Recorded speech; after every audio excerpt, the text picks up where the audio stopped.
Fala pessoal do Design Instrucional Talks, eu sou o Alan Dantas, o seu professor ou seu futuro professor ou até mesmo seu futuro colega em algum projeto, quem sabe. Hoje, com a voz meio gasta, meio cansada de um resfriado, peço até desculpa pela voz aí diferente do normal, mas não poderia perder a oportunidade de falar com uma pessoa que eu sigo há um tempo no LinkedIn, que eu vejo fazendo um trabalho sensacional, tem um perfil multidisciplinar muito interessante, e eu estou falando do Isaac Andrade. Isaac, eu não vou nem ousar te apresentar, cara.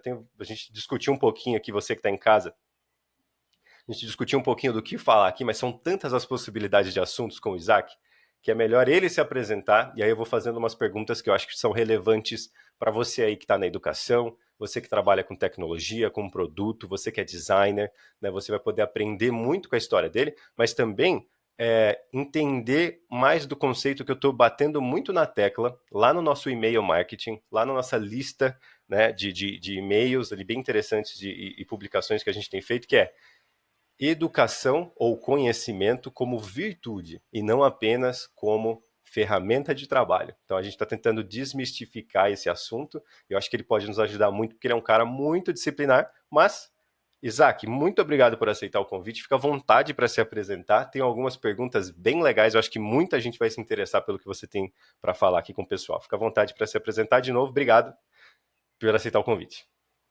Valeu, Alan. Eu que agradeço. Fico muito honrado de estar participando aqui do Day Talks. Muito feliz de poder estar compartilhando um pouco da minha história. Espero aqui poder cooperar de alguma forma para a comunidade. E aí, me apresentando, eu sou Isaac, aqui moro em São Paulo. Sou nascido e criado em Suzano, região metropolitana de São Paulo. Sempre estudei em escola pública, venho de uma família que meus pais saíram de Recife, minha família toda é de Recife, vieram para São Paulo para fazer a vida, tentar a vida, conseguiram se estabilizar aqui, apoiando a família em Recife. Não é sempre que eu vou para lá, né? Então aqui em São Paulo só tenho um tio, tenho poucos familiares. E aí por que eu estou falando isso? É porque para mim os meus pais são as minhas referências assim de persistência, de fazer acontecer e de buscar conhecimento da forma que é posta, né? Da forma que dá. Eu sou hoje engenheiro eletricista, atuo na área de produtos já faz um pouco mais de 3 anos. Fiz intercâmbio, sou técnico em mecatrônica também, mas contando um pouco da história lá no começo, como eu falei, eu sempre estudei em escola pública, eu não posso falar da minha história sem falar do que foi e como foi importante o papel do professor na minha vida.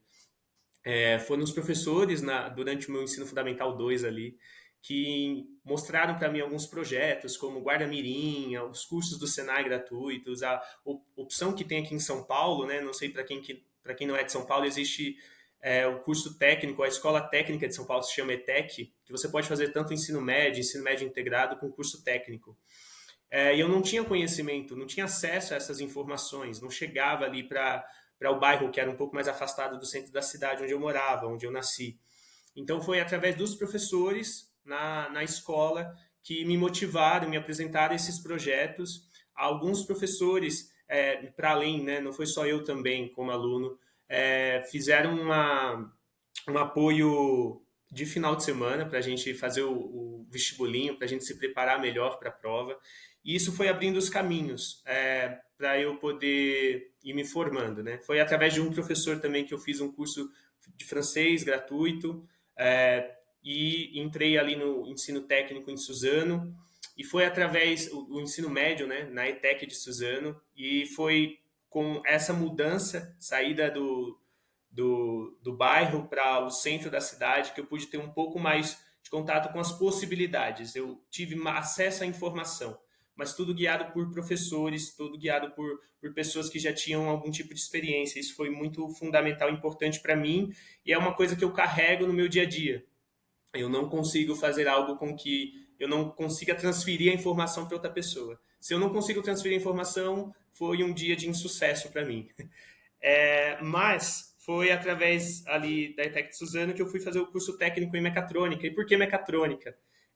Talvez seja muito específico, mas é bom brifar aqui. Mecatrônica é um curso que abrange mecânica, eletrônica, computação, elétrica, E aí, por ser já esse aspecto mais multidisciplinar, né, a junção de diferentes conhecimentos, me chamou a atenção porque eu não sabia muito bem o que fazer. Mas eu tinha um sonho de criança de ser o Homem de Ferro. E aí esse era o curso mais próximo.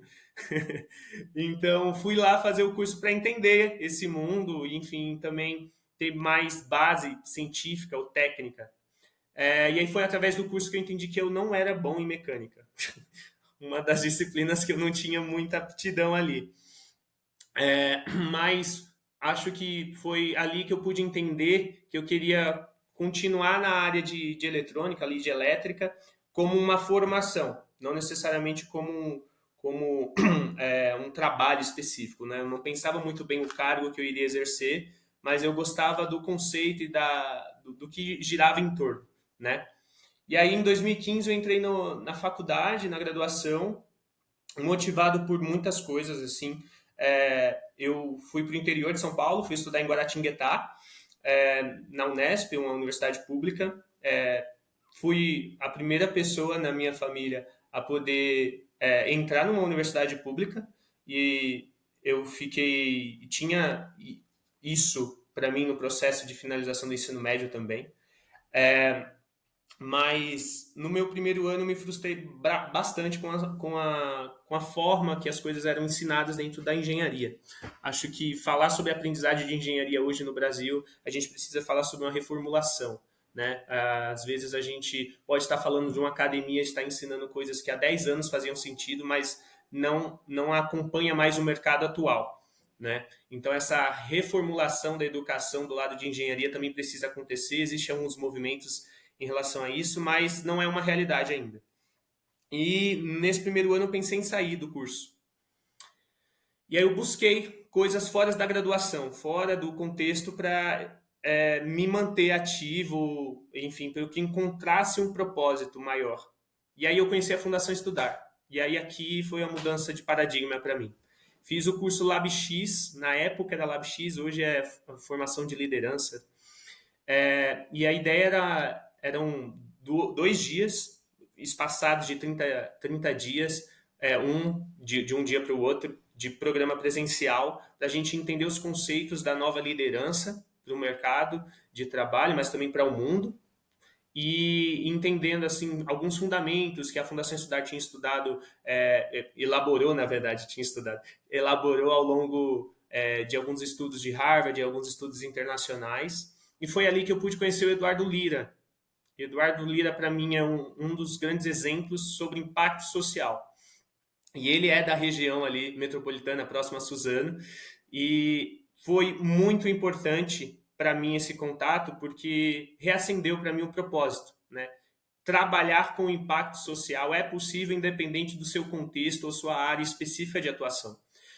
Seja elétrica, eletrônica, técnica, comunicação, arte, enfim, independente do tipo de segmento, você consegue trabalhar com impacto social.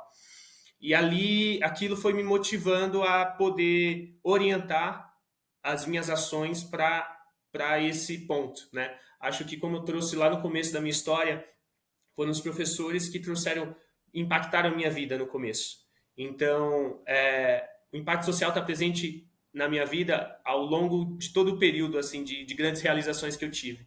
Então, precisava ser um agente disso, eu precisava me posicionar e impulsionar isso também. A gente sabe, no Brasil, a gente tem N dificuldades, muitas questões estruturantes e até mesmo planejadas, né, para se manter assim. Então, a gente poder ativamente mudar isso é muito, muito legal. E sair da Fundação Estudar, daquele network, daquela comunidade, com alguns objetivos para entrar para o voluntariado. Então, paralelo ao curso de engenharia elétrica, eu comecei a fazer diversos tipos de voluntariado. Entrei na IESEC, que é um programa de formação de liderança jovem de forma global, através de ensino de línguas para comunidades carentes em diferentes países, com o objetivo de trazer uma perspectiva diferente de mundo para pessoas que estão numa situação que não é tão favorável. E basicamente foi o que os professores faziam comigo lá no começo.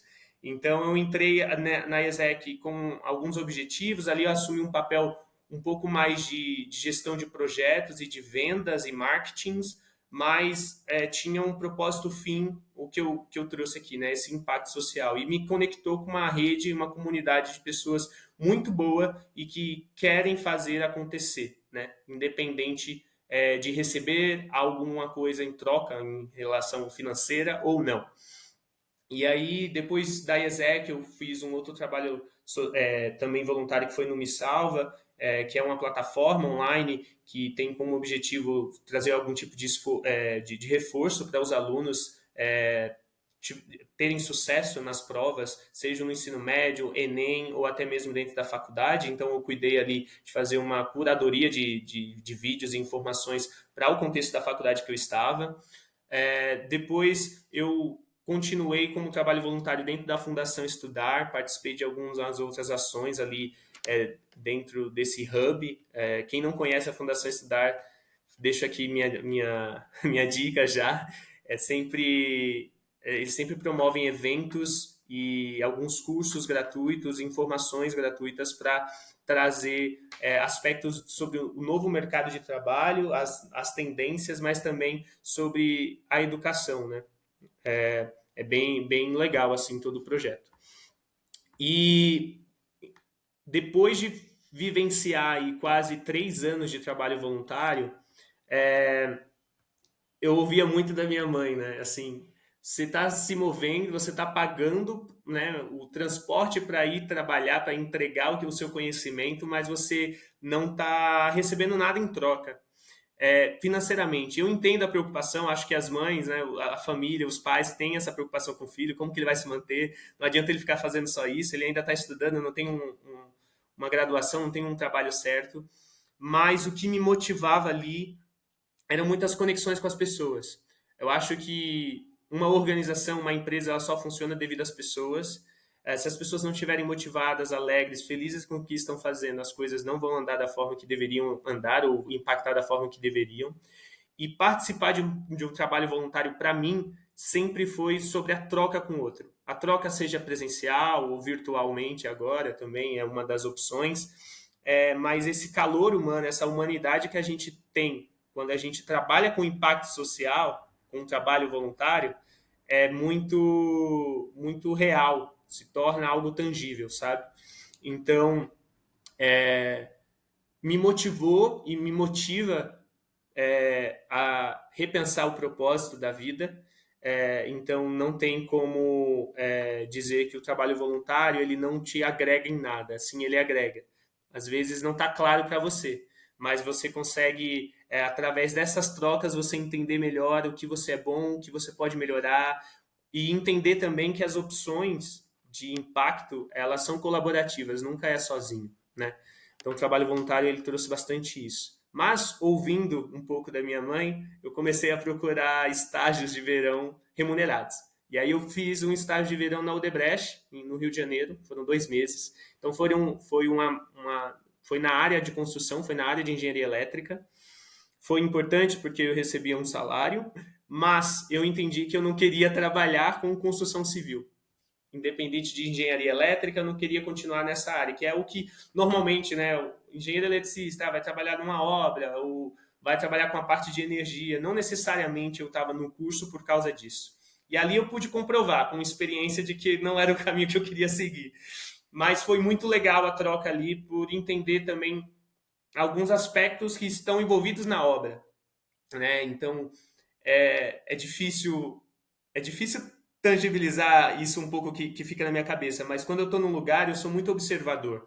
Eu não consigo pensar numa caixinha só. Acaba sendo muito holístico. Então, eu estava ali, tinha algumas tarefas que eu precisava fazer como auxiliar do engenheiro, mas eu me preocupava muito com o ambiente de trabalho, as condições de trabalho de uma obra, como que eles poderiam otimizar o processo de trabalho deles. Então, não necessariamente eu estava falando sobre a área técnica elétrica, mas eu estava trazendo otimizações no trabalho para trazer condições mais favoráveis e confortáveis para eles, para todos ali, né, envolvidos. E ali, esse foi o meu primeiro estágio remunerado, foram só 2 meses e também técnico, e que eu já tomei algumas decisões ali, né? Mas em paralelo a isso, antes de eu entrar nesse estágio esse estágio remunerado, eu entrei num estágio que eu pensei que era remunerado, mas era voluntariado no Instituto Semear. E aí o Instituto Semear foi o outro hub importante para mim de conexões e entendendo um pouco mais do mundo de impacto, né? O Instituto Semear, ele é um instituto que nasceu e foi criado ali em São José dos Campos com o objetivo de fomentar e suportar os alunos que ingressaram num curso superior, mas que podem não ter um suporte financeiro para seguir, né? Acho que a realidade, como eu trouxe para vocês, eu saí de Suzano, fui para o interior de São Paulo, recebi uma bolsa da faculdade para eu me manter lá, meus pais não conseguiam me manter, mas o Instituto CMA ele vem com um segundo apoio, né? Às vezes os alunos também não conseguem ter os requisitos para ter a bolsa da faculdade. Então o Instituto CMA ele tem 3 pilares: uma bolsa financeira, uma bolsa, uma mentoria, então pessoas que estão no mercado para poder direcionar um pouco os caminhos, e também o hub, né, o networking. E aí no Instituto Semear eu trabalhei ao longo de um ano e 2 meses. O primeiro processo, que foi esse estágio de verão, foram 2 meses para a gente trabalhar nos desafios específicos do Instituto, e a gente chegou em alguns resultados no grupo, mas não tinham pessoas para fazer rodar isso dentro do Instituto Semear, e aí eu continuei como voluntário. E foi a melhor decisão que eu fiz na minha vida. Antes, eu tinha falado que eu não iria fazer mais nenhum voluntário. E não consegui parar. E ali, no Instituto Semear, eu tive contato com outras empresas aqui no centro de São Paulo. A gente ocupava o espaço dentro dessas empresas para poder conectar com o Instituto, conectar com essas pessoas, mostrar, né, as realidades do trabalho, do mercado de trabalho. Então foi muito interessante, muito, muito bom. Eu tenho contato com o pessoal até hoje. Não atuo diretamente lá, mas estou sempre ali envolvido. E aí foi através do Instituto Semear que eu tive minha primeira experiência de produto em si, direcionada a produto, que foi na Mindsight, que é uma empresa de RH com inteligência artificial. Acho que, eu não trouxe todo o contexto, mas por engenheiro eletricista eu gosto muito de programação, eletrônica, embarcados, um pouco da cultura maker também. E as tecnologias emergentes. Então, inteligência artificial já era uma das coisas que eu tinha estudado numa iniciação científica na faculdade, mas não tinha colocado em prática. Ali, e esse primeiro estágio ali como Product Owner, tinha um desafio muito específico, trazer acessibilidade para um produto que já existe. E aí a gente começa a falar sobre tecnologia. Trazer acessibilidade para um produto é complexo. O produto nascer com aspectos de acessibilidade é a forma mais comum ou ideal. Então, adicionar a feature de acessibilidade é bem contra-intuitivo, né? Isaac, Acessibilidade... se você puder já explicar para o pessoal essas definições de produto, o que seria essa acessibilidade, porque a gente pode ter muitos jovens do ensino público, o ensino básico, e também muitos professores que às vezes nem sabem que definição de produto a gente está trabalhando. Seria muito legal se você já conseguisse agregar aí. Sim, boa. Legal. Então, falando sobre produtos e acessibilidade, quando a gente fala de um produto digital, a gente está falando de algum tipo de interação, um aplicativo, web app, um site, né? E a acessibilidade, ela é bem ampla, né? Eu não vou ousar entrar muito no detalhe, mas a acessibilidade não é apenas para pessoas com deficiência. A acessibilidade é sobre tornar claro, sem dúvida, sem ambiguidade, qualquer tipo de informação ou interação que a pessoa tenha, com o digital ou não. Então, a gente pode falar do lado físico, né, acessibilidade, o problema sobre uma pessoa que precisa ter uma cadeira de rodas para andar numa cidade na qual tem muitas escadas ou não tem, né, uma rampa. Esse é um problema de acessibilidade. No mundo digital, entendendo que a gente está caminhando para um mundo cada vez mais conectado, a acessibilidade não deveria ser uma coisa a mais, ela deveria ser uma coisa fundamental. Por isso que eu trouxe o ponto de o produto precisa nascer acessível, precisa ser pensado acessível, né? E aí aqui é muito legal e importante ressaltar, a gente está falando de um talk aqui em design instrucional, mas existe a posição do designer, product designer ou designer designer thinking, enfim, outras metodologias envolvidas nesse processo, mas é uma pessoa responsável por construir não somente as telas, mas entender as necessidades do usuário. E aí, quando eu falo necessidades dos usuários, vai para além, de novo, de pessoas com deficiência. A gente precisa pensar para todos os tipos de usuários. É sério que só pessoas com deficiências que precisam de coisas acessíveis? Será que o meu avô de 95 anos ele consegue interagir com o meu produto? Tô indo bem na ponta, assim, mas para entender um pouco do quão complexo é o mundo de produtos. E por isso que a gente precisa de pessoas complementares e multidisciplinares, né? Às vezes a gente ser especialista é muito agregador em um momento, mas ter pessoas cada vez mais generalistas, mas que tenham habilidades específicas, fazem mais sentido para o mercado atual, né? Não vou nem falar um novo mercado de trabalho, mas o mercado atual. E ali, essa experiência foi muito legal, porque eu trabalhei muito em conjunto com duas product designers, gosto muito das duas, a Bia e a Carol, preciso trazer aqui. E a gente fez muitas entrevistas com pessoas com deficiências, para a gente poder entender como que essas pessoas interagiam no mundo digital. Um ponto muito legal, a gente pesquisou muito, a gente leu muita literatura, mas foi nas entrevistas que a gente entendeu coisas que são mais factíveis, né? Dentro da área de produto, e aí eu acho que para além da área de produto, projetos, e eu aplico isso na minha vida. Existe o conceito de impacto versus esforço. E a gente entender o que minimamente já traria um melhor conforto para pessoas com deficiências interagirem com o mundo digital foi super importante para a gente poder trabalhar nesses 2 meses. Nesses 2 meses a gente não implementou, a gente não executou, não tornou o produto acessível, mas foram 2 meses de pesquisas e de entender os requisitos necessários para que o produto, para que o que a gente estava trabalhando se tornasse mais acessível. É muito interessante entender sobre leitor de tela, entender um pouco sobre a questão, pessoas que têm algum problema motor, como que elas fazem uma interação, elas têm um auxílio, né, uma mecânica aqui, então envolvia também os conceitos de mecatrônica, né, de eletrônica, de elétrica que eu vivenciei, porque... E aí aqui eu preciso citar o Miguel Nicoleles. Acho que para mim ele é um pai dentro desse conceito, e eu já tinha lido um livro dele que é o Made in Macaíba, que é um projeto que ele fez lá no Rio Grande do Norte. Ele criou o Instituto de Neuroengenharia e Neurociência. Quem não conhece o Miguel Nicoleles pode lembrar de 2014, na Copa.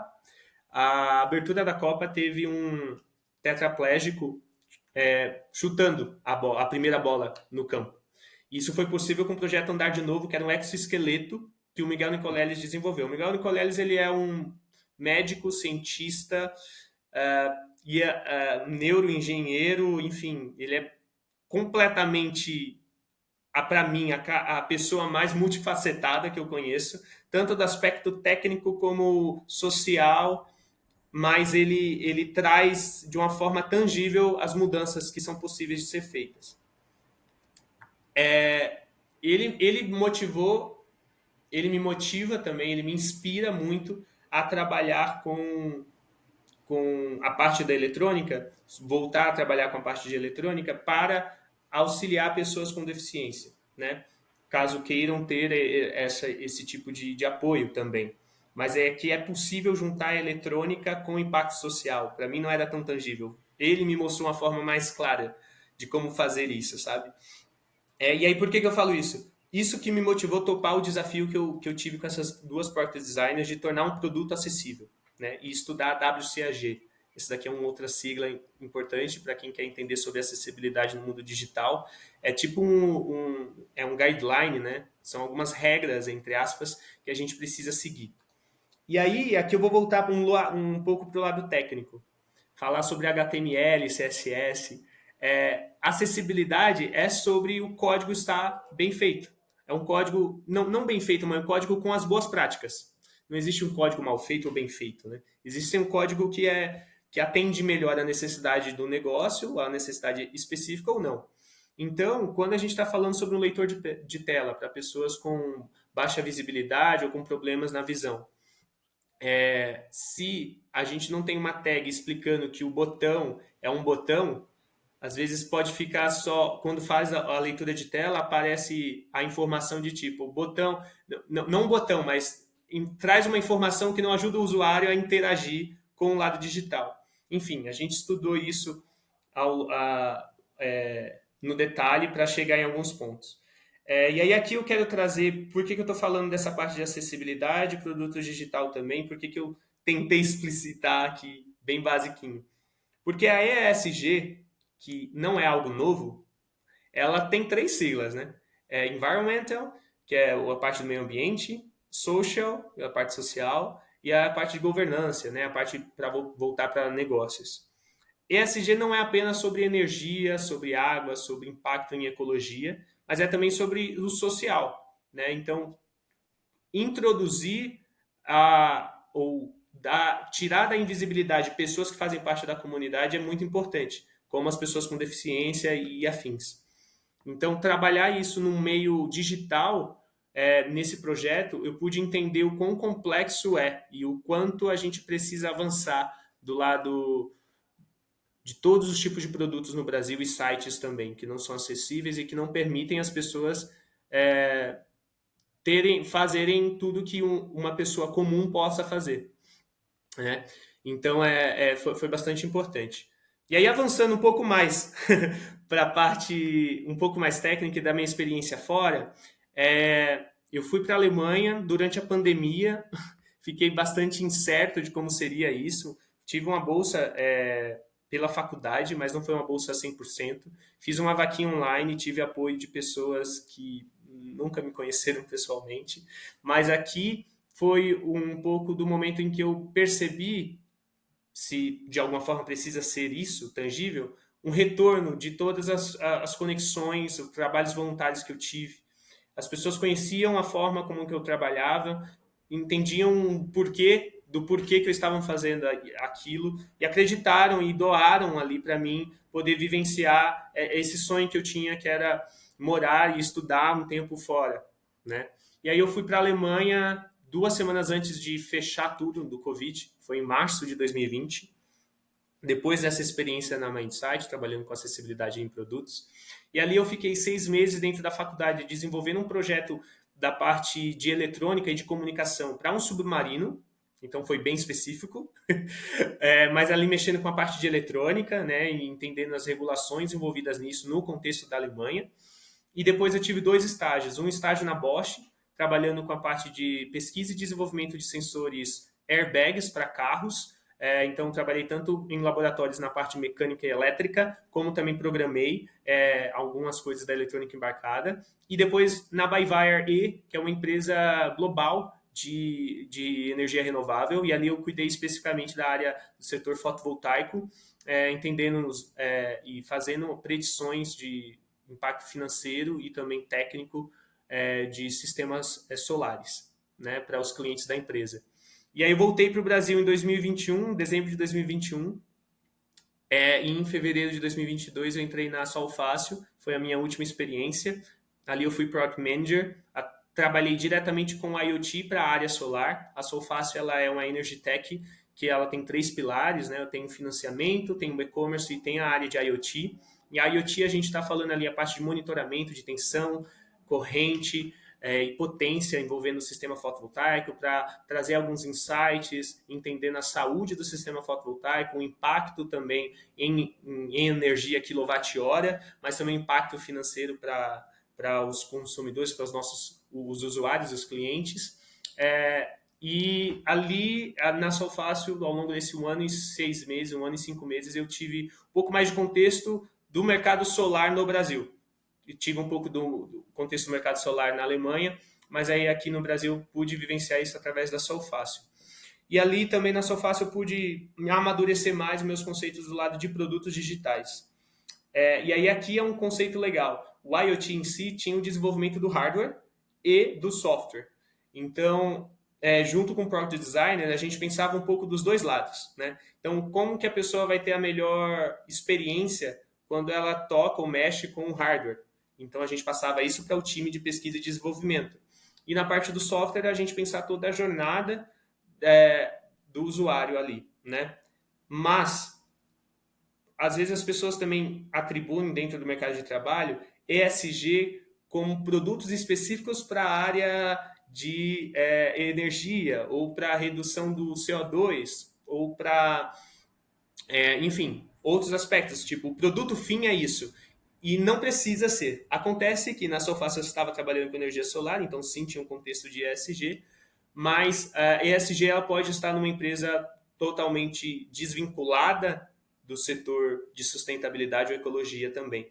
Acho importante frisar isso e desmistificar também, como você trouxe, porque os conceitos não estão tão claros e eles estão na mídia, né? Todo mundo fala e faz sentido porque é realmente tudo isso. Só que a gente precisa pontuar essas diferenças, né? E trazendo um pouco do momento atual, hoje não estou mais na Sol Fácil, eu tenho focado um pouco mais para trabalhar as ideias dentro de uma infraestrutura tecnológica sustentável. Existem eu participei da AWS Summit agora de 2023 e existem algumas ferramentas da AWS que ajudam as pessoas técnicas, tech lead, o lado de tecnologia, compreender e entender o carbon footprint, né? Então, qual que é a pegada de CO2 envolvida na tecnologia que está sendo desenvolvida. E hoje eu não vejo aqui no Brasil uma discussão muito clara em cima disso. Mas, por exemplo, qual é o impacto em CO2 da emissão de um e-mail, né, de uma comunicação, o WhatsApp, quanto que isso impacta? O aplicativo que eu estou desenvolvendo, que eu estou pensando, como que eu posso reduzir o CO2 que pode estar envolvido na cadeia de valor em cima disso? Né? Então, o que eu quero trazer aqui também é que a ESG a gente precisa pensar a cadeia como um todo. Né? Então, hoje, vocês podem estar assistindo esse vídeo porque existe um data center em algum lugar, seja no Brasil ou fora daqui, que está fazendo todas as trocas e comunicações necessárias para que isso fosse possível. E ele aquece, se isso aumenta. E se aquece, precisa de água. E aí a água precisa, enfim, acho que vocês conseguem entender agora que isso vai crescendo, né? Então existe água envolvendo na forma como vocês estão vendo esse vídeo. E essa água, ela está sendo reutilizável? Ela está sendo tratada? Né? Todos os celulares hoje, eles têm silício. Como que foi o processo de extração desse silício? Eu preciso realmente de algo novo? Eu preciso do novo iPhone? Estou questionando aqui, estou só levantando os pontos, mas eu acho que, claro, né, dentro da ecologia e da sustentabilidade, a gente vai sempre repensar isso, mas como é possível a gente trabalhar com produtos, né? A gente vai criar coisas novas digitalmente, mas como que a gente trabalha, continua fazendo o que se faz de uma forma com menos impacto, né, ambiental, menos impacto em injustiças sociais, né? Então, por que eu falo isso também? Um aplicativo hoje que ele não é acessível significa que uma pessoa com um problema com algumas questões de visão, problemas de mobilidade, ou até mesmo alguma outra questão, como daltonismo, as cores que você utiliza dentro de um serviço, eles também influenciam, né, sobre essa questão, sobre sustentabilidade, também discriminação, enfim, o lado social. É um pouco disso, e eu sei que é um pouco complexo. Alan, eu vou passar para você. Muito bem, muito bem. Vocês tiveram a oportunidade aí de ter uma aula incrível, né, e uma história sensacional que acho que nem 3 horas resumiriam aí toda essa história. Só que agora é a hora da gente entender a anatomia de um profissional multidisciplinar, né, especialista, generalista, que entende muito de produto e uma coisa que, Isaac, uma coisa que todo mundo sempre quer entender quando eles têm a oportunidade de conhecer alguém como você, assim, né? Você falou de uma forma sensacional aí toda a sua jornada, explicou bem e tal, só que alguns termos e alguns conceitos a gente ainda vai explorar, como IoT, Maker, né? O conceito de produto, né? O que que muda quando a gente vai falar de um produto digital, que é o que você apresentou mais brevemente aqui, um produto físico, por exemplo, vamos fazer uma geladeira, e um produto educacional. Depois a gente pode trocar um pouquinho mais de ideia sobre isso, mas antes, a coisa que o pessoal mais gosta é qual é a anatomia, o que move um indivíduo como você, né? Então, assim, você tem uma experiência sensacional. Eu julgo que você é bem mais jovem do que a sua experiência indica. Eu diria que você tem quase 40 anos pelo seu LinkedIn, mas deve ser muito mais jovem que isso, pelo que você está me contando aqui agora. Sim. E, cara, quando você estava lá em Suzano, e eu sou de origem bem humilde também, no interior de São Paulo e tal, e eu sei como é difícil você muitas vezes estar num meio ali que quer determinadas coisas mais fáceis, mais rápidas, com recompensas mais imediatas, mas que não vão te ajudar para o futuro, você abrir mão disso para ir atrás de um futuro que muitas vezes você nem sabe se vai acontecer ou nem sabe o que vai acontecer. Né? Eu me lembro como foi difícil, eu fui jovem embaixador dos Estados Unidos nos Estados Unidos representando o Brasil, fui até com um rapaz de Suzano, com o Tyrick. Gente Ah, boa pra legal. caramba. E foi muito difícil, porque na época eu tava naquela fase de 17 para 18 anos, terminar ensino médio, namorar, será que eu compro uma moto e vou ficar com a galera aqui da minha galera, andar de moto? Ou vou estudar inglês para tentar alguma coisa? E hoje a gente tem professores, principalmente no ensino público, que eles não sabem como navegar esse mundo de possibilidades, né? Como que eu pego uma série de vídeos no YouTube e vou mostrar para os meus alunos terem mais pensamento crítico quando o traficante do bairro, quando a rapaziada de empinar moto vão dar uma grana imediata ali que ele pode até ajudar a própria mãe, né? E eu vejo isso acontecendo aqui no interior, estou em Campinas agora, eu vejo isso acontecendo recorrentemente. Então, assim, como a gente pode, né, pensando você como um ex-aluno que foi inspirado por um professor e teve que passar por toda essa jornada até chegar onde você chegou, tomar as decisões que você tomou, que eu acredito que você não se arrependa, porque é uma jornada muito bonita. Como que um professor pode motivar o aluno a buscar essa jornada, a abrir mão de coisas mais rápidas, mais imediatas, para tentar, né, buscar conhecimento, buscar experiências como uma forma de virtude, não necessariamente como uma certeza de futuro? Eu sei que é uma pergunta bem abstrata, bem complexa, a gente pode ir trocando em cima dela, não tem problema. Fechado. Não, eu acho que você trouxe clareza e fatos da realidade. É exatamente isso, assim. É. Por que que não foi para o que é comum dentro de uma comunidade, né? Por que seguiu para a área do estudo e não para empinar moto, ou Uhum. enfim, o objetivo ser comprar uma moto, comprar um carro, enfim, ter coisas, né? E aí, voltando um pouco, eu tenho 27 anos, tá? Não Nossa, tenho mais novo 40. que eu. Mas eu acho que eu sou muito curioso. Eu sou curioso, assim, a ponto demais, assim. Eu tô assistindo uma série e aí tem um ator, um personagem que eu gostei, eu quero saber o ator para entender se na vida do autor ele trouxe alguma coisa para que, enfim, eu sou a pessoa que vai lá no fundo, sabe? Pesquiso, gosto de pesquisar muito. Mas acho que quando a gente está falando desse contexto e do porquê que eu enxergo que isso aconteceu comigo, a gente, falando no contexto brasileiro, a gente precisa falar sobre o contexto familiar. Se a gente não tiver segurança familiar para poder fazer as coisas, a gente, com certeza, a gente vai migrar para coisas que vierem mais fácil. Uhum. Acho que pelos exemplos dos meus pais, eu entendia e eles sempre trouxeram, né, a continuar estudando. Não, estude. Eu não pude. Minha mãe, ela terminou o ensino médio quando eu tinha 12 anos. Ela fez supletivo. E Uhum. meu pai estudou junto comigo para o Enem. Que E legal. no Enem ele conseguiu o diploma dele de ensino médio, né?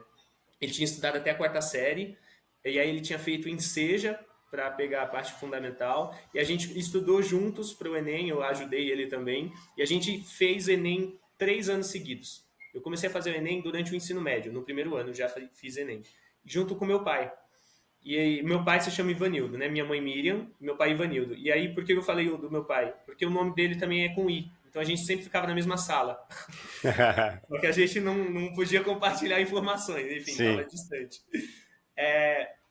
Isso para mim, acho que fundamenta um pouco do porquê que eu fui um pouco à parte, assim, né? Ou fora da curva, eu não gosto muito dessa frase. Mas Uhum. em relação ao que eu tinha ao meu redor, ao meu contexto. E aí, sendo um pouco mais pragmático, assim, sobre como instigar isso nos alunos. Muito do que eu me incomodava era porque eu não tinha questões um pouco mais práticas, assim, o que que eu estou fazendo que minha mãe vai entender ou vai sentir isso, ou minha tia, ou o meu vizinho pode compreender. E foi muito disso que eu comecei a me questionar quando eu estava no primeiro ano da faculdade. Eu falei, pô, muito legal isso, ou tipo, os estágios que eu estava vivendo, né, os trabalhos voluntariados, eu falava, pô, que legal, mas as pessoas do meu bairro não têm esse contexto. Então, por exemplo, na Alemanha, quando eu estava estagiando com sensores, para sensores airbags para carros. Hoje, a maioria dos carros tem um airbags, mas um sensor melhorado ou um carros autônomos. Estava trabalhando para coisas com esse objetivo, mas assim eu falei, é Uhum. uma realidade que daqui a 15 anos as pessoas do meu contexto em que eu vivi vão poder vivenciar. Acho que como a gente pode introduzir isso é trazendo formas mais simples para eles entenderem a aplicação daquilo. E aí, o que eu quero dizer com isso? IoT ou makers, né? IoT é um dispositivo eletrônico que ele pode se conectar, receber várias informações e repassar isso na nuvem e a gente tomar algumas decisões ou isso acionar alguma coisa internamente, a gente trazer automação para uma casa, por exemplo. Então a gente tem a Alexa, ela é uma IoT, mas ela tem uma inteligência artificial que reconhece a voz. Legal, mas a Alexa ela pode ligar o liquidificador, ela pode ligar o forno também, dependendo ali, né, dos dispositivos, dos hardwares que estão ali envolvidos. Legal, complexo, caro, vamos dizer assim, de uma empresa grande. A cultura maker ela vem no contraverso disso. Ela vem e fala, então, sabe, Alexa, a gente consegue fazer uma opção barata brasileira e que você mesmo pode montar. E aqui está os passos a passos. Você precisa ter um conhecimento eletrônica? Vai te ajudar. Mas você não precisa necessariamente ter isso. E aí tem uma organização que eu quero trazer aqui, citar, que é a Litro de Luz. Ela é uma organização voltada para trazer formas sustentáveis, né, de gerar luz, mas também trazer eletricidade para comunidades que tenham acesso dificultoso ou que não tenham acesso à luz. E eles utilizam de uma tecnologia que ela não é tão robusta, ela não é uma caixa fechada, enfim, né? Ela não envolve tudo isso. É uma forma mais artesanal de se fazer algo que é de alta tecnologia, que resolve um problema social. Né? Então, acho que levar isso para discussão dentro da sala de aula, e aí eu falo dentro da sala de aula, parece que é algo físico, mas pode ser o lado virtual também, aspectos que as pessoas possam estar fazendo manualmente algo que ela consegue aplicar conceitos em que ela vê na sala de aula, mas que aquilo possa impactar a vida dela, a família dela, acho que é um caminho para instigar e criar esse sentimento de curiosidade. E aí eu acho que a curiosidade ela é a ponta para o generalismo, assim. Sensacional, sensacional. E hoje, assim, a gente está vivendo um momento meio incerto na economia. Eu acho que é interessante porque quem vai se arriscando vai tendo mais oportunidades nesses momentos, né? Mas qual que é a dica que você daria para jovens que estão saindo do ensino médio ou professores que estão lidando com jovens que estão prestes a sair do ensino médio, como uma forma de se preparar para esse mercado novo, para essa economia nova, né? A gente tem diversas coisas acontecendo ao mesmo tempo. Eu acho que é um preâmbulo para algo sensacional, né? Essa individualização, essa busca por direitos, essa quebra de instituições que regiam as gerações passadas e tudo mais, só que ao mesmo tempo tem vários desafios com tudo isso, né? Então, querendo ou não, nossos pais, nossos avós, eles eram regidos por umas forças invisíveis que no final davam um senso maior de pertencimento e de propósito. Né? Então, querendo ou não, a gente na busca dessa tal individualização e liberdade, a gente tem mais responsabilidade pelo nosso bem-estar, né? Pela nossa trajetória. E o que eu vejo hoje, Isaac, estou lidando aí com quase, só esse ano acho que teve quase 10 mil pessoas, direto ou indiretamente, aí nos meus produtos educacionais, nas minhas mentorias e tudo mais. E quando eu falo com jovens, principalmente jovem que está entrando aí na faculdade, o pessoal está com medo de tomar uma decisão porque tem tantas possibilidades, né? Eles estão com medo de tomar uma decisão de escolher uma trilha, sei lá, uma trilha na faculdade. Vou fazer inteligência de negócios. Ah, mas e se na hora que eu estiver terminando eu não gostar mais disso? Será que eu vou me queimar no mercado? Será que eu vou ter desperdiçado o meu tempo? Então, nesse medo de desperdiçar o tempo, eu estou vendo jovens não tomando decisões. Né, com medo de se queimar ou de se, entre aspas, se queimar, né? Ou de simplesmente não ter certeza se é isso que ele vai querer no final de tal jornada, que ninguém sabe qual que é o final da jornada, né?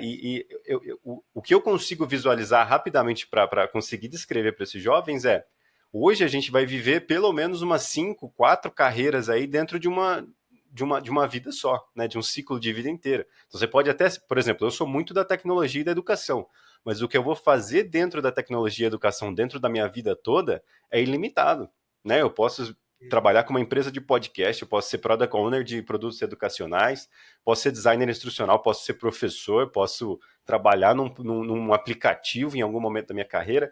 E eu acho que os jovens que estão saindo do laboratório, né, do ensino e entrando no mercado de trabalho, eles não estão conseguindo perceber isso. E os professores, em sua grande maioria, ainda estão com a mentalidade do início da Revolução Industrial, que a educação é um mecanismo para te formar para um trade, para uma profissão, para um, não sei como é que se diz isso, para você virar que o mestre artesão daquilo e é isso, acabou. Você vai ser soldador na Bosch, você vai ser soldador na Bosch até o fim da sua jornada. Então escolha bem, né? Porque pode ser que você se arrependa depois. E eu estou fazendo um trabalho de base com os professores para mudar essa mentalidade, mas eu vejo que é muito difícil. Então trazer um exemplo como o seu, né, dessa multidisciplinaridade e tudo mais, vai ajudar não só os jovens, porque eu vou passar esse podcast com certeza em várias salas de aulas de ensino público, mas também os professores para que eles também ajustem suas mentalidades. Então conta para o pessoal, como é que a gente faz para quebrar esse paradigma? Porque eu confesso, eu tenho 31 anos, fiz agorinha, tem alguns dias. E Parabéns. obrigado. E eu ainda me pego nesse medo, falo, cara, tô com 31 anos, aí eu tenho que voltar pro meu Ikigai, pro meu checklist e falar, ó, tá tudo bacana, tá tudo andando, tudo que eu queria com 15 anos está acontecendo e mais, então, relaxa, aí a ansiedade vai embora. Mas eu tô vendo o jovem parado, cara. Fala um pouco disso pro pessoal. E assim, o que eu posso trazer? Às vezes a gente fica nesse momento, né, de estar parado também falando. A gente pode falar N vezes assim, vou viver a vida toda de trabalho voluntário, show, mas nós estamos numa estrutura de capitalismo, a gente precisa de dinheiro, Uhum. né? Ponto. Negócios sociais. Você trabalha com impacto, enfim, todo o contexto de um voluntariado, mas ele precisa trazer algum lucro para um investidor. Então, eu entendo, e é complexo para mim também, e eu entendo essa mentalidade um pouco mais assim especialista, né, se a gente pode dizer. Você vai ser soldador para o resto da vida, você tem que escolher agora, com 17 anos, o que você vai ser para o resto da vida. Isso, para mim, nunca foi uma verdade. E isso eu não sei explicar de onde vem. Talvez por todas as referências que eu tive, eu nunca pensei em ser uma coisa só. E isso é difícil, porque o mercado de trabalho atual, o antigo e talvez o do futuro, e eu estou falando um pouco mais da realidade brasileira, ela coloca a gente em caixinhas, né?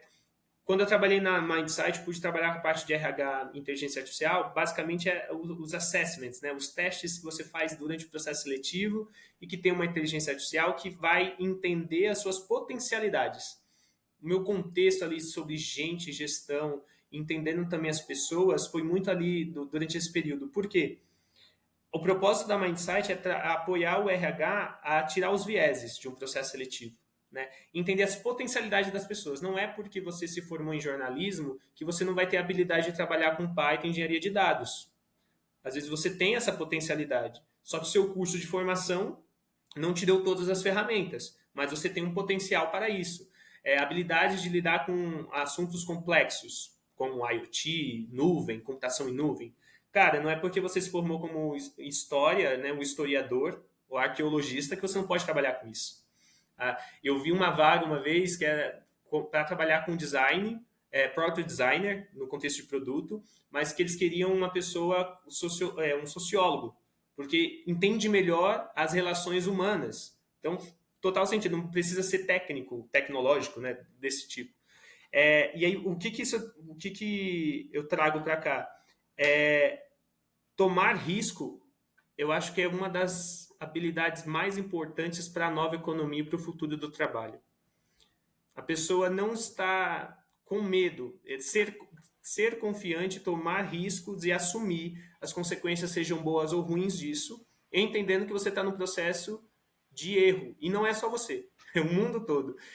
Sim, Nas conversas informais, eu não sei, Alan, você, por favor, me corrija aqui. Mas eu costumo dizer que no mercado de trabalho ninguém sabe o que está fazendo. As empresas, assim, estrategicamente falando. E muito aí, bem. no É, mundo pós-pandemia, ninguém sabia o que fazer durante a pandemia. A economia está sendo quebrada desde então, desde 2020, vários problemas do lado de economia.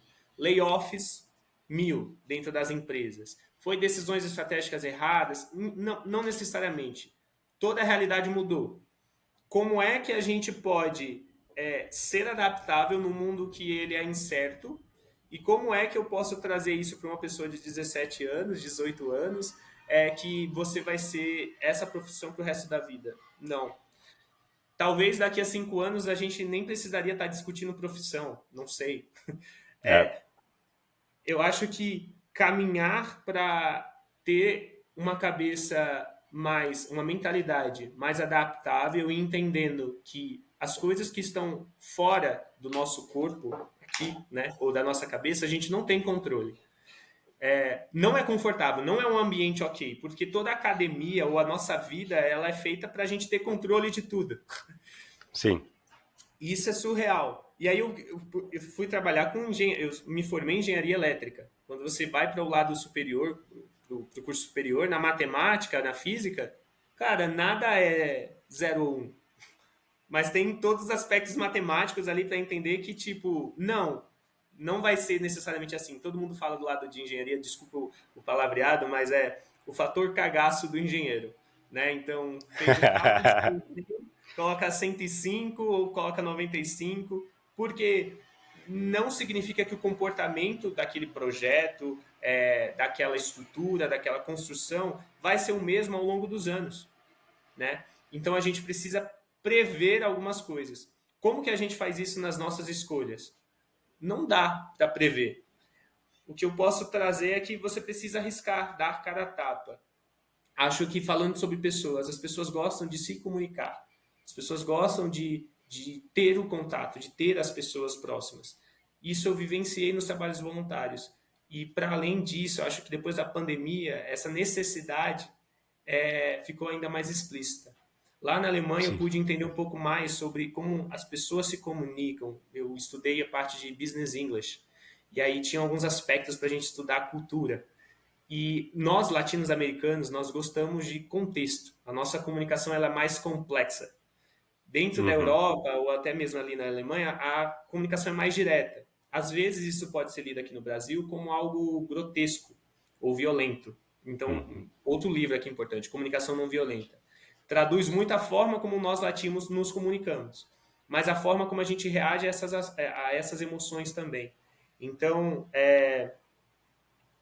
voltando para as decisões, tome as decisões e entenda que o impacto o impacto delas, né, como que isso vai bater em você, vai ser uma questão momentânea, né?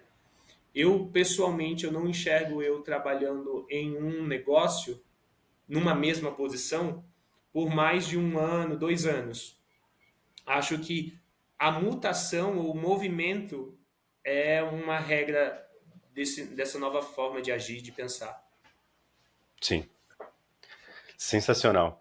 E eu vejo a preparação, né? Todos os convidados que eu tenho trazido aqui, eu vejo que uma preparação para o desconhecido, mas com o mínimo de autoconhecimento ali para fazer o que gosta, sempre paga, né? Sempre tem uma recompensa, né? Então, no meu caso, posso dizer com certeza o que me ajudou, que deu uma virada na minha carreira, na minha vida até pessoal, foi saber falar inglês e saber lidar com outras culturas. Né? Então, eu não vejo nenhum projeto, seja de voluntariado, seja. Por sinal, eu também fui designer instrucional lá na Gerando Falcões, viu? Esqueci de falar. Que Foi bem massa! legal. Muito bom. É. E não teve nenhum projeto que eu possa te dizer assim, ó, foi por conta da graduação, foi por conta do conhecimento técnico, do networking. Foi a maioria, se não todos, foi por conta dessa multidisciplinaridade, o fato de eu ter viajado por todos os continentes, dado aula em vários lugares. Então, eu acho que o que você trouxe com a sua história, né, e o que você acabou de falar agora, que eu consigo associar com a minha história também, é não ter certeza do que está vindo, mas estar preparado, ser curioso, né?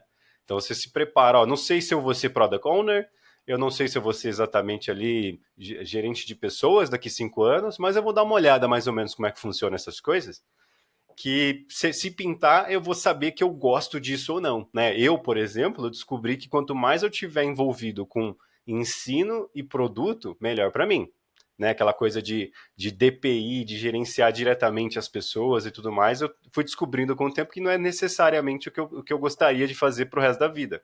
Se precisar fazer, eu vou fazer bem. Mas não faria igual você falou aí, não faria por 2 anos, 3 anos em seguida, né? E aí vai muito ao encontro do que eu propus aqui no começo e o que eu tenho falado com a comunidade. Hoje a gente está com quase 3 mil pessoas na nossa comunidade daí do digital, Isaac, só para contextualizar, e eu estou tentando trazer essa ideia de conhecimento como virtude. E é difícil até explicar. Tem um livro que está aqui que virou quase a minha Bíblia, que é Educação e Trabalho, né? E ele traz toda essa história, todo esse contexto de como era a educação antigamente, como era limitado, como era uma questão da elite demonstrar virtude, né? Não era uma ferramenta de trabalho. E aí depois virou uma ferramenta de massificação da indústria porque precisava de mão de obra. E hoje eu vejo gente incrível, sensacional, que enxerga a educação só como uma forma de ter uma promoção, só como uma forma de ter um novo emprego. Quando, na verdade, as pessoas que encaram, na minha opinião, você é uma delas, ao te conhecer um pouquinho melhor aqui, encara o conhecimento simplesmente como um ato de autodesenvolvimento, como uma virtude mesmo. Um valor meu é conhecer mais, é assistir a série e me aprofundar na história daquele ator, na história daquela série, como ela foi feita, e um dia eu vou conversar sobre isso com alguém, ou eu vou pensar no que eu aprendi nessa pesquisa em algum projeto X, ou não. Mas isso vai agregar, né? E tá muito difícil trazer isso de novo para os jovens. Eu lembro que quando eu fiz ensino médio era 2011. 31 anos, 2011, 2012, 10, não, 2010, 2009. É isso que eu ia falar. E Eu me formei em 2010, 2013. 2010, 2009, já não se falava disso, mas só que a cultura era outra, a cultura era trabalho físico, né? Eu peguei essa transição. Todo mundo da minha turma queria trabalhar na Bosch, eu morava perto da Bosch, né? Tinha uma Bosch em Uhum. Campinas. Todo mundo queria ser soldador da Bosch, todo mundo queria trabalhar na Honda, ali para fazer carro na Honda, né? E era uma coisa super física. Hoje, quando eu vou numa escola falar com jovens, tem um que quer ser jogador de futebol, tem outro que quer ser TikToker, influencer e tudo mais, mas você vê que não é uma seriedade igual antigamente. Não, eu estou estudando para fazer guardinha e entrar na Bosch. Não, é uma coisa, eu vou tentar ser TikToker, vou ser streamer de jogo, de videogame. O que não tem problema. Só que não parece ser um plano sólido, é só uma fala, assim, sabe? É, e que louco, né? Você citou algumas empresas que são empresas novas, né? TikTok, enfim, que está trazendo esse. Os novos negócios estão ditando os novos trabalhos. Sim, Sim, é uma verdade. Mas, assim, o como que as pessoas podem ter um plano um pouco mais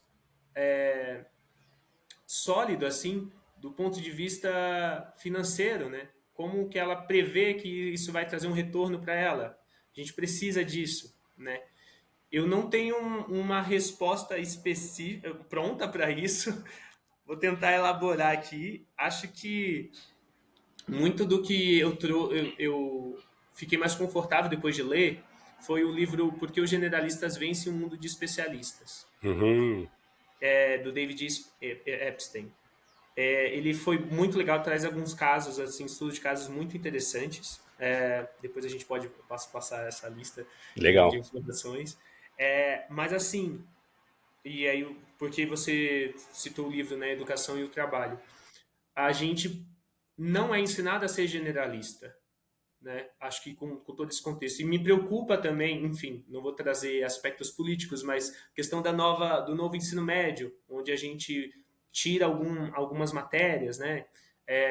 Eu tinha horror, e aí desculpa, horror de fazer o vestibular do ITA, porque era português, matemática, e aí física, química, não tinha história, não tinha sociologia, filosofia, e apesar de trabalhar com a parte técnica, eletrônica, eu gostei muito de todo esse período, assim, de estudar sociologia, filosofia. Eu gosto muito de história. Eu fiz um curso de literatura africana francófona, a literatura africana francesa. Foi pela USP, foi muito legal de entender ali um pouco como ocorreu a dinâmica da colonização. Enfim, não, colonização ali na África. Mas por que que eu tô, o que que eu queria trazer é que não a gente não é ensinado a pensar fora da caixa. E aí, ok, porque o mercado de trabalho pensa dentro de uma caixa. Então, eu vou ensinar o que o mercado de trabalho funciona, para a pessoa conseguir um trabalho e conseguir uma fonte de renda. Mas os novos negócios não colocam as pessoas numa caixa. Mas acontece que o mercado de trabalho está colocando as pessoas numas caixas. Ah, então você é video content, ou você é influenciador. Então, como que funciona essa dinâmica também dos influenciadores com as empresas? Tem negócios que cuidam disso agora. E, enfim, é um pouco confuso e é um pouco embolado, né? As coisas vão meio um puxando a outra, não consegue separar muitas coisas. E eu acho que é aqui que casa o generalista e a pessoa holística, né? Ela não precisa ser especialista em cada um desses assuntos, mas ela poder conectar, encontrar um ponto que se conecta entre essas informações é uma habilidade que ela precisa de treino, erros e acertos, e ela pode vir desenvolvendo alguns tipos de projetos, né? Então, eu queria citar aqui, tipo, o Hackathon, por exemplo, é uma dessas opções, né? Você passa 48 horas pensando com pessoas de diferentes formações, diferentes experiências, a um projeto específico. E ali você vai trabalhando alguns aspectos, assim, muito legais. E é uma pressão, né, de tempo, é uma pressão de tipo, ó, tem que ter esse entregável, tem que ter isso e aquilo. Mas falar sobre novas formas de educação para as novas formas de trabalho é um projeto bem longo, né, e grande. É muito legal saber que isso Sem tem, dúvida. tem sido viabilizado pelo design instrucional, por você, Alan. Eu acho que é uma das coisas que eu fiquei muito lisonjeado de estar aqui, sabendo que o que você está fazendo tem um impacto muito grande e é um legado de anos. Né? Não vai ser algo rápido, atual agora, mas que traz algumas mudanças já. Isso é muito massa. Obrigado, obrigado. Isso é muito feliz, eu fico muito feliz em ouvir isso. E é de pessoa em pessoa, cara, impressionante. Uma pessoa que vem falar, cara, eu fiz isso no meu projeto, igual um aluno do curso de DI Debug, o André, que é professor de história, ele mostrou para mim, eu fiquei emocionado que eu até escrevi em maiúsculo assim um palavrão assim, que eu fiquei impressionado com o trabalho que ele fez de ensinar a relação, né, da Revolução Industrial com a Segunda Guerra Mundial através de um jogo RPG que ele fez. Ô, louco. Nossa, E ficou muito RPG massa, você não tem digital, noção. online? RPG digital dentro do PowerPointzinho, assim, e animado em Nossa, ferramenta autoral. E aí ele falou, cara, é o olha meu que legal. projeto do curso. Aí, tipo, na hora que eu vejo isso, né, aí vale a pena, cara. Noites mal dormidas, trabalhando até as 11. Então, aí vale a pena. Então, assim, tenha certeza que essa conversa que a gente teve aqui agora vai impactar não só uma pessoa, mas diversas pessoas de alguma forma, né? Eu sempre recebo os feedbacks, né? A pessoa, nossa, ouvi o podcast com tal pessoa, chamei ela, conversei com ela e foi muito legal. E assim a gente vai irradiando, né? Vai infectando as pessoas com essa ideia e simplesmente, nem que seja assim com a ideia de que, ó, essa superestima que você tem ao ver alguém no LinkedIn não é real. Se a gente conseguir Exato. só trazer isso, as pessoas são reais, cara.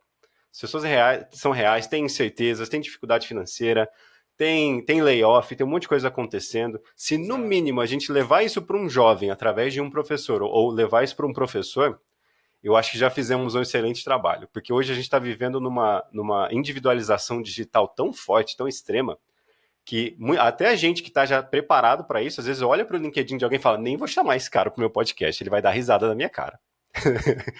Né? Então, às vezes a gente pensa nisso. Agora, você imagina um jovem, cara, no interiorzão lá do Piauí, fazendo ensino médio, ele tá com aquela mínima semente que você descreveu, que você tinha de curiosidade, de isso não é para mim, que eu tinha também, isso aqui não é minha realidade, não quero estender isso aqui, só que não tem para onde olhar. Aí o cara vai abrir Instagram, tá todo mundo bem. O cara cria o LinkedIn, todo mundo tem 380 experiências e é especialista em tudo.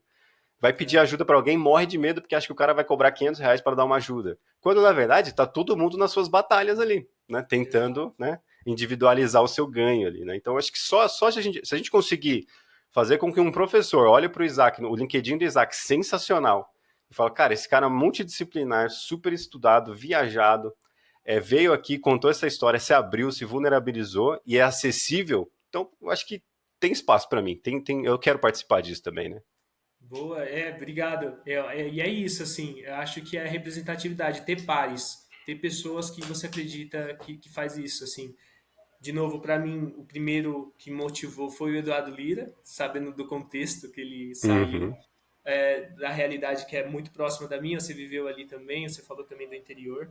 Mas assim, uhum, falando sobre realidades, né? Eu fui recentemente impactado por um layoff, tenho as minhas inseguranças, minhas incertezas, mas estamos aqui.